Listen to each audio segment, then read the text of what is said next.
I just had to fix it, don't question it. I wasn't. I wasn't either. Okay, so... So I can tell you who they aren't. These men were not UNSC. Their armor is cobbled together from various different suits, sometimes decades apart. I could give you a complete list of the components if you'd like. We could do that later. Any other observations?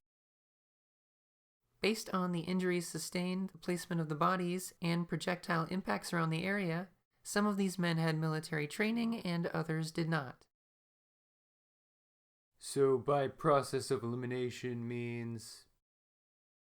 I know you've been misled on this subject before, but based on my best guess, we are looking at insurrectionists. For real this time.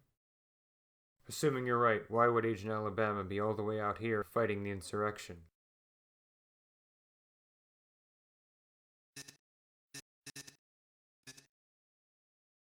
Agent Nevada, are you alright? Are you familiar with Operation Trebuchet? That was the UNSC's campaign against the insurrection from before the war. But what does that have to do with this? Look, I don't know how much of this I should be saying. I don't know much to begin with, and I don't know where to start. You said you knew her before the project. I did. Look, the short version is we were teenagers, and we met in town one day, and she asked me to meet her by the edge of the local woods at midnight.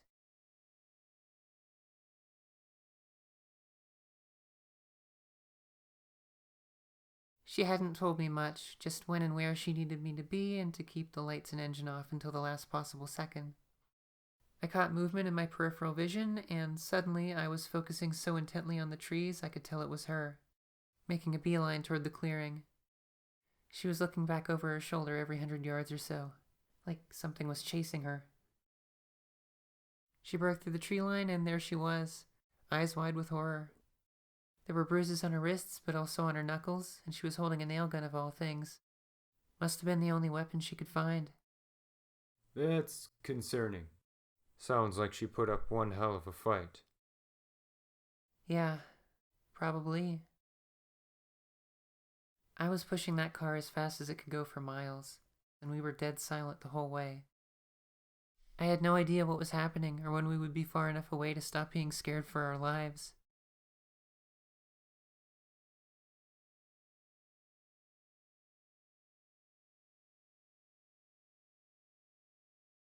We waited in that station for hours without a word. She'd whispered something in the ear of the police chief, and one phone call later there were far more armed guards patrolling the station than normal. After a while, everyone at the station hurried to look as hard at work as possible, as 3 M12 light reconnaissance vehicles pulled into the lot. Warthogs. It was the first time I'd seen one up close. It occurred to me then that whatever was happening, it was real high-grade military stuff.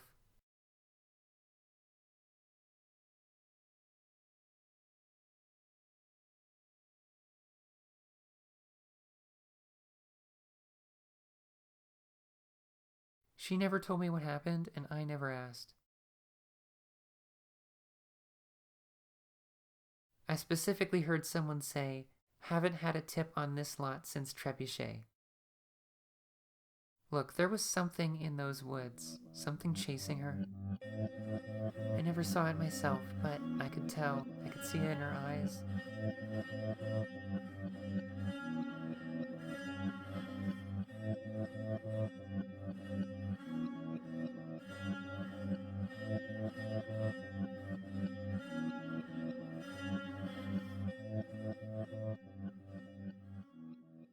I didn't understand it at the time, but now I think that whoever she was running from was some kind of high-profile insurrectionist group.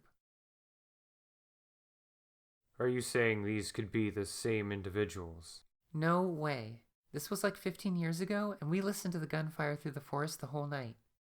Whoever was out there, the UNSC wiped them off the face of the planet. But if these people are also insurrectionists, then... So our leading hypothesis is that these people, who we know nothing about, reminding Agent Alabama of some other people who we also know nothing about. That about sums it up. We need to do some information gathering. You know, Amy, Agent Alabama still doesn't trust us. Oh, I know. I'm sure she has her reasons. Are you sure you're ready to find out what those reasons are? I'm not even sure I am. We've been on this road for a long time.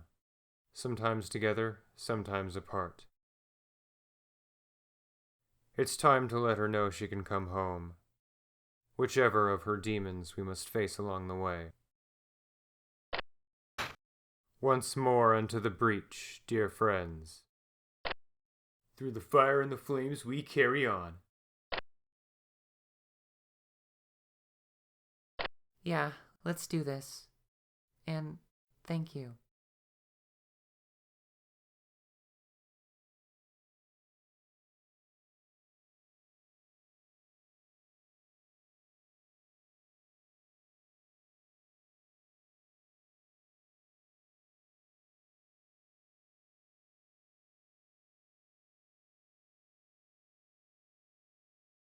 I hope you're not hearing this. I hope you're out there somewhere. I hope you made it. And if you are a ghost, surely you've found better use of eternity than haunting little old me. But if you're listening, I might not be in the mood to chat for a while. For in this pit of vipers I must once again forge my shameful heart into the dagger's edge, and endure the consequences. I miss you dearly, and once again I'm sorry for saying so. I'm sorry for everything, my dearest Amethyst.